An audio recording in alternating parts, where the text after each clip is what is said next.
Hello everyone, good morning. কেমন আছো? আশা করি সবাই ভালো আছো, সুস্থ আছো। আমিও খুব ভালো আছি। নাটোর বনপাড়া ধানেদোয়া চাঁদপুর ছোট্ট একটা গ্রাম থেকে আজকে আবারও ডেইলি ব্লগ শেয়ার করছি। তো সকাল থেকে সন্ধ্যা পর্যন্ত কি করি না করি, গ্রামের বাড়িতে কি করছি না করছি, সেই নিয়ে থাকবে আজকের ভিডিও। আশা করি সবার ভালো লাগবে। আর ভিডিওটি যদি দেখে একটুও ভালো লেগে থাকে তাহলে অবশ্যই চ্যানেলটাকে সাবস্ক্রাইব করে আর ভিডিওটার উপর একটু লাইক দিয়ে আমার সঙ্গে থাকবে। তো এই তো সকাল সকাল ঘুম থেকে উঠে পড়েছি, আর রাত্রেতে একটুও ঘুম হয়নি। এই যে সারা রাত মাটি কেটেছে, ট্রাকের শব্দ, গাড়ির শব্দ, এতটুকু ঘুম হয়নি। তো এখন বাজে 6টা, আর 8টা পর্যন্ত এই মাটিটা কাটবে। কাটার পরে ওরা বন্ধ দিয়ে দিবে, সারাদিন ঘুম পারবে। তারপরে বিকেলে আমাদের এই পুকুরের পাড়ি কাটবে, যেহেতু রাত্রে ছাড়া ওরা মাটি কাটতে পারছে না। আর আমি ওদিকেই গাড়ির কাছে যেতে চেয়েছিলাম, তো দেখি যে ননদা শাশুড়ি মা ঘুরে ওরা বাড়িতে চলে আসছে। তো আর আমি আর একা একা ওইদিকে গেলাম না, ফিরে তাদের সঙ্গে বাড়িতে চলে আসছি। এই তো সকাল সকাল সব সংসারে যে কাজটা থাকে, আর অনেকে যেগুলো বাসা বাড়িতে থাকে আর শহর অঞ্চলে থাকে, তারা সরাসরি একটু বেলা করে ঘুম থেকে উঠেই তারা রান্না চাপিয়ে দেয়, তারপরে সংসারের সমস্ত কাজ একে একে সারে। কিন্তু আমাদের গ্রামের বাড়িতেও সকালবেলায় যেহেতু সংসারে আগে পরিষ্কার পরিচ্ছন্নতা করতে হয়, তো পরিষ্কার তো রাখতে পারছি না। অনেকেই জানো, আমার যারা রেগুলার ভিডিও দেখে তারা অবশ্যই জানে যে আমার প্রায় বাড়িতে 1 মাস যাবৎ কোনো পানি নেই। তো সাব মোটর নিতেও পারছি না, আবার বৃষ্টির পানিও হচ্ছে না। একদিন যদি ভালোভাবে বৃষ্টি হতো তাহলে কিন্তু বাড়িতে মোটরে পানি উঠতো। তো আল্লাহর কাছে এত চাওয়া চাইছি যে একটু পানি দাও পানি দাও, কিন্তু পানি হচ্ছে না। অন্যত্র খুব ভালোই বৃষ্টি হচ্ছে, কিন্তু আমাদের এই লালপুরে কি, আমি তো মাঝে মধ্যে বলি যে লালপুরে ঠাডা পড়েছে, যে একটুও বৃষ্টি হচ্ছে না। রাত্রেও একটু বৃষ্টির আভাস পেলাম, কিন্তু বৃষ্টি হলো না। কি করব বুঝতে পারতেছি না। সংসারে এতদিন এত পরিশ্রম করতে হচ্ছে, যে রেগুলার পানি টেনে টেনে নিয়ে এসে খেতে হচ্ছে, সমস্ত কাজ করতে হচ্ছে। আর তাছাড়া সংসারে যেহেতু গরু ছাগল হাঁস মুরগি সব কিছু আছে, ওদেরও খুব কষ্ট হয়ে যাচ্ছে। কোনো রকম তো পানি টেনে এনে গরুকে খাইতে দিচ্ছি, কিন্তু গরুর গাও না ধোয়ানো হচ্ছে না। এই গরমে গরুগুলোকে ধোয়াতে না পেরে গরুগুলো খুব কষ্ট করছে। কিভাবে পানি টেনে, এত পানির প্রয়োজন হয় গরু ধোয়াইতে, তো এত পানি তো টেনে আনা সম্ভব না। তো যাই হোক, এই তো দিন এইভাবে খুব কষ্টে দিনগুলো কাটছে আমাদের, কি বলবো। আর এত কষ্টের দিন হয়তো আমি এর আগে এই 9 বছরের সংসার আমি একদিনও করিনি। এবছরে যে পরিমাণ পানির কষ্ট করলাম, তো কিচ্ছু করার নেই। যাই হোক, এই তো উঠানটা আমার পুরোটা ঝাড়ু দেওয়া কমপ্লিট হয়ে গিয়েছে। আর এত নোংরা পড়ে কি বলবো বাড়ির মধ্যে, যেহেতু ছোট্ট একটা সংসার আমাদের। আর এই বাড়ির মধ্যে না প্রচুর জিনিসপত্র, আর এই বাড়ির মধ্যে সমস্ত আমাদের কাজকর্ম। আর এই কাজকর্ম করতে গেলে যে এই আধা ঘন্টাও আমি এই সংসারটারে গুছিয়ে রাখতে পারি না, এই ওরকম অবস্থা। বাড়ির মধ্যে গরুকে খেতে দেওয়া, বাড়ির মধ্যে গরুর সমস্ত খাবার দাবার এত নোংরা হয়ে যায়। আর এই তো বাইরের অবস্থাও কালকে আমি পরিষ্কার করেছি, আজকে এই অবস্থা। যেহেতু কালকে ভাবে গোবর দিয়ে গিয়েছে, তো পাটশোলা মোলা এখানেই রয়েছে। আজকে আবার ট্রাই করব যদি পরিষ্কার করা যেতে পারে। আর এই গরমে বাইরে এত বড় উঠান ঝাড়ু দেওয়া সমস্যা হয়ে যায়। আর এই যে মুরগিগুলা পানি না থাকায় কি যে কষ্ট করছে। এতটুকু পানি আমার শাশুড়ি মা সকালবেলা উজু করছে, উজুর পানি এখানে পড়ে আছে। আর হাত মুখ ধুয়েছিল, সেই পানিটা একটু পড়ে আছে। মুরগিগুলো ওই দৌড়াতে দৌড়াতে এসে খাচ্ছে। সবসময় পানি তো বাড়ির মধ্যে থাকে, এখানে ওখানে থাকে। আর বাড়িতে পানি না থাকায় মুরগিগুলোরও যে কী কষ্ট হচ্ছে। আর এদিকে সকালবেলা যেহেতু আমি রান্না করব, তো রাত্রে যে পানিগুলো এনেছিল কলসিতে ছিল, সেগুলো ঢেলে দিয়ে গেল এখানে থালা বাসন মাজার জন্য। আর বাকি পানিটা আনতে গেল, এখন যেহেতু রান্না করব, তারপরে খাওয়া দাওয়া আছে, এই জন্য আমার শাশুড়ি মা পানি আনতে আমার চাচা শাশুড়ি বাড়িতে চলে গেল। মুরগিগুলো আমার শাশুড়ি মাকে দেখে চলে গিয়েছিল, আবারও এসে ওরা পানি খাচ্ছে। এত পরিমাণে পানি খাচ্ছে কি বলবো। ওরাও অবলা, কি পশু পাখি বলতে পারে না। তো তারপরে পানি সবসময় এখানে ওখানে একটু ফেলে রাখার চেষ্টা করি ওদেরকে খাওয়ানোর জন্য। তো খুব সুন্দর মুরগিগুলো খাচ্ছিল, খুব সুন্দর খাচ্ছিল। তো ওদের খাওয়া দেখলেও খুব শান্তি লাগছিল। তো এই যে আমি আসায় ওদের একটু বিরক্তও হয়ে গেল। তো রান্নাঘর থেকে থালা বাসনগুলো সমস্তগুলো বের করে নিয়ে আসলাম। তো কখনো আমি বাইরে থালা বাসন মাজিনি, বেসিং আছে, মোটর টাঙ্কিতে পানি থাকে, ওখানে থালা বাসন মেজে নিই। তো বের করে রেখে এসে এখানে মশলা পিষছিলাম আমি পাটাতে। আর দেখি যে আমার শাশুড়ি মা পানি আনার পরে ওখানে থালা বাসনগুলো মেজে দিয়ে দিচ্ছে। তো ওখানে যেহেতু আমাকে একটু শাশুড়ি মা হেল্প করে দিল, আর এই তরকারিগুলো কেটে দিয়েছে, ডাটাগুলো।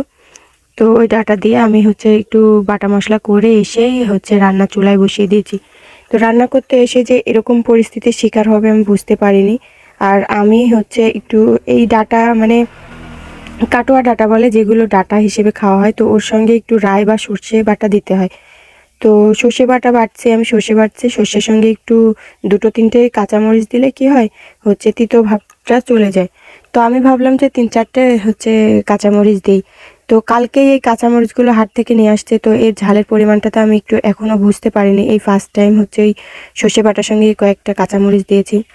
তো এই কাঁচামরিচের যে এতটা ঝাল হবে, আমি ভাবছিলাম যে 2-3টে কাঁচামরিচ দিয়েছি, তার সঙ্গে আরও শুকনো মরিচের গুঁড়া দেবো। শুকনো মরিচের গুঁড়া তো বাদই থাক, এতটা পরিমাণ ঝাল হয়ে গিয়েছে। এদিকে আমার শাশুড়ি মা কিছু পাটশোলা এনে দিল হচ্ছে জাল করার জন্য। আর আমার শাশুড়ি মা এই যে 2-3 দিন আগে আমি এই হচ্ছে এর পাতা কি বলে, ছাতা ভুলেই গেলাম, হচ্ছে যে খানমানের পাতা, তো ওটা আমি পানি কাগজে রেখে দিয়েছিলাম, সেটা আমার শাশুড়ি মা বলে বের করে দিল। তো সুন্দর আছে, কোনো নষ্ট হয় না। আমি ভাবছিলাম এত কষ্ট করে খুঁজে খুঁজে বের করে নিয়ে আসলাম, যেহেতু এই শাকটা এখন পাওয়াই যাচ্ছে না, খানমানের পাতা। তো ওটা বের করলাম, ওটা একটু ভর্তা করব। আর এখানে একটু হচ্ছে ওই ডাটাই হচ্ছে রান্না করব, আলু দিয়ে সর্ষে বাটা দিয়ে সুন্দর করে ডাটা রান্না করব।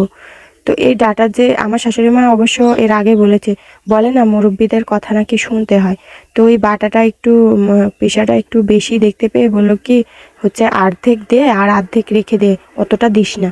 তো আমি বললাম লাগবে। আর এই ডাটার তরকারিতে একটু ঝোলটা গাঢ় না হলে ভালো লাগে না, আর যেহেতু এতে তো কোনো ঝোল তো গাঢ় হয় না, যা বাটা মশলারই। এতটা পরিমাণ ঝাল হয়েছে, আমি শেষমেশ কী করেছি জানো, ওই ডাটার অর্ধেক মশলা যে না ঘন হয়ে আছে, অর্ধেকটা ঢেলে রেখে দিয়েছিলাম। তো যাই হোক, আর ওর মধ্যে শুকনো মরিচের গুঁড়াও দিতে পারিনি, ওই কোনো রকম ঝাল। আরও এর মধ্যে আমি লেবু চিপে দিয়ে ঝালটাকে একটু কমিয়ে নিয়েছি। কি করব আর কিছু উপায় না পেয়ে। তারপরে এই যে এখানে পেঁয়াজ রসুন আর কাঁচামরিচ একটু সুন্দর করে হচ্ছে ভেজে নিয়ে নিয়েছি। এখানে আবার কাঁচামরিচের ঝালটা বুঝে অল্প পরিমাণ দিয়েছি। আর 3-4টে পরিমাণ মতো আগেই মানে পাটাতে এটা বাটবো, তো পাটাতে বাটার আগে এই ভর্তাটা আমি কাঁচামরিচ কয়েকটা উঠিয়ে রাখবো। তো এই যে হচ্ছে সমস্ত হচ্ছে খানমানের পাতাটা কালো জিরা দিয়ে ভর্তা করে নামিয়ে সবাই মিলে খেতে বসে পড়েছি। আমি, আমার শাশুড়ি মা, আমার শ্বশুর মশাই আর আমি খেতে বসে পড়েছি। আর আমার হাজব্যান্ড একটু পরে এসেছে, এসে খাওয়া দাওয়াটা কমপ্লিট করে নিচ্ছিলাম। আর কালো জিরা ভর্তাটা এতটা টেস্টি হয়েছে, আমি আমার ননদের বাড়িতে 2 দিন আগে বেড়াতে গিয়েছিলাম। তো ফার্স্ট টাইম ওদের বাড়িতেই, বাড়ির পাশে পেয়েছিলাম এই খানমানটা, তো ওদের বাড়িতেই ভর্তা করেছিলাম। তো ফার্স্ট টাইম ওই ভর্তাটা খেয়েছিলাম, ওটাও দারুণ লেগেছিল, কিন্তু ওই ভর্তাটার থেকে এই ভর্তাটা আরও দারুণ লেগেছে। তো সেদিনকে আমার হাজব্যান্ড আমার ননদের বাড়িতে ওই খানমানের ভর্তাটা খেয়েছিল, কিন্তু এখানে আর খায়নি, ও ডাটা দিয়েই ভাত খেয়ে নিয়েছে। আর আমার শ্বশুরমশাই তো এই গরমের দিনে না সকালবেলা গরম ভাত খেতেই চায় না। তো সঙ্গে সঙ্গে ভাতটা আগে আমার যেন ভাতটা হয়ে যায় তখনই বেড়ে ভাতটাকে একটু ঠান্ডা করতে দিতে হয়, কারণ তিনি গরম ভাত একটুও পছন্দ করে না।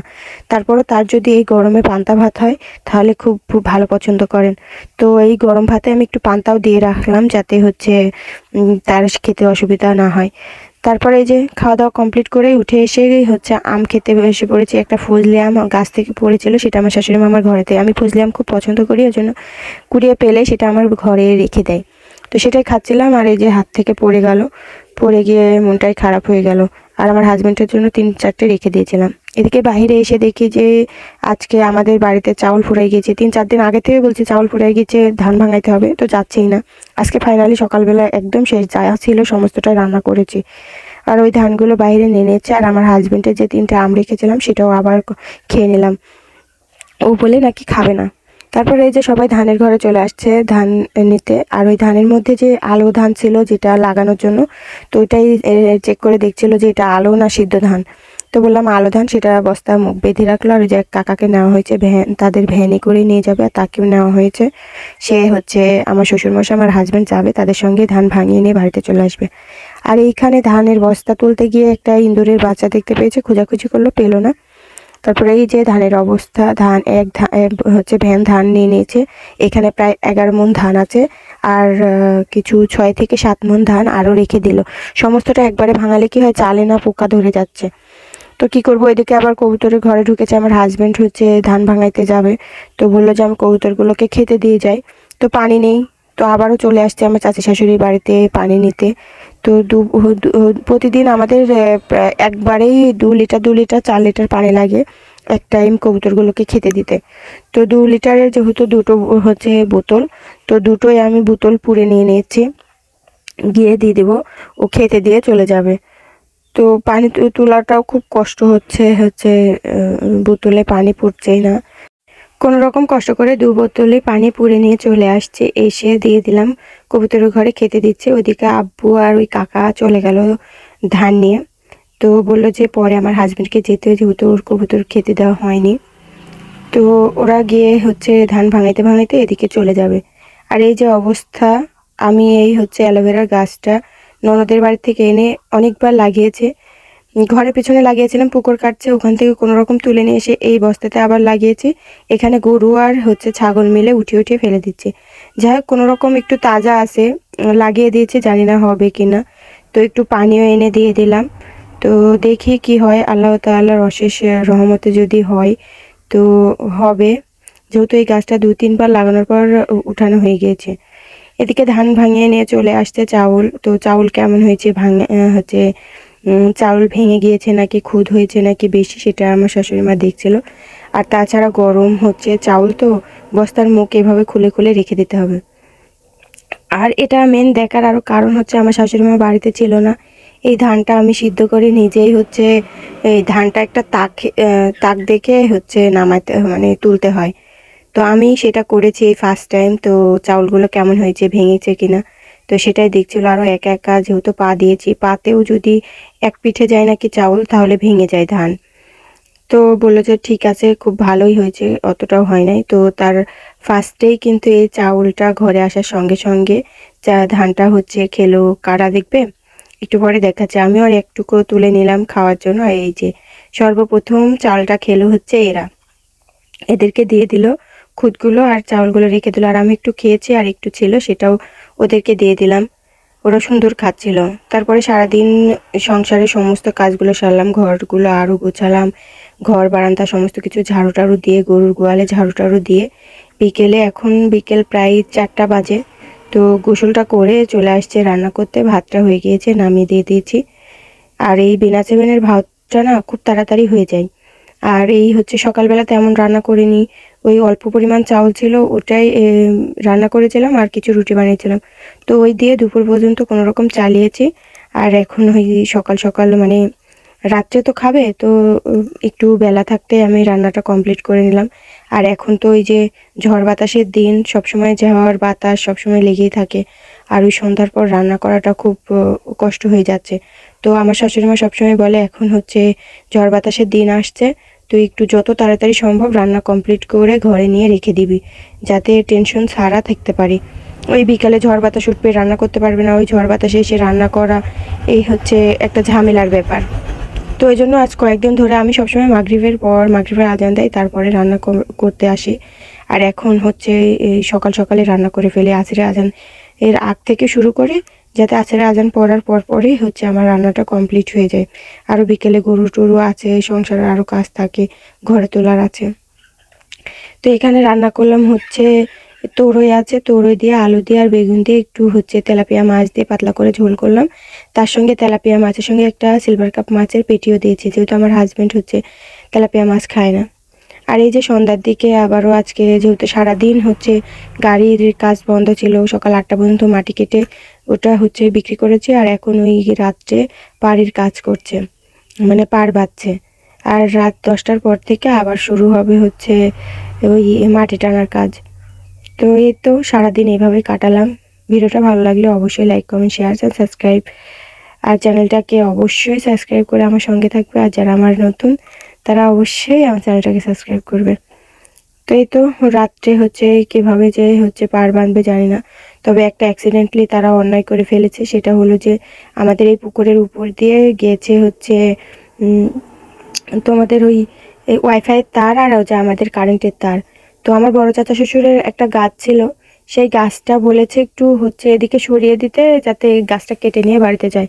তো এমনভাবে সরিয়েছে ওয়াইফাইয়ের তারের ওপর আর আমাদের কারেন্টের তারের উপর পড়ছে, আর সেটা ছিঁড়ে পড়ে গিয়েছে। তো জানি না সেটা ঠিক করতে কতক্ষণ সময় লাগবে কি না লাগবে, এই জন্য চারিদিকে আরও প্রচুর অন্ধকার হয়ে আছে। তো যাই হোক, কি করার, আর এখন একটা অন্যায় হয়ে গিয়েছে, তো কিছু বলার নেই। তো সেটাও সারতে হবে, ওয়াইফাইয়ের তারটাও সারতে হবে। তো বলা হয়েছে, তারা আসছেই না। তো এই তো অবস্থা। খোদা হাফেজ, ভালো থাকবেন, সুস্থ থাকবেন।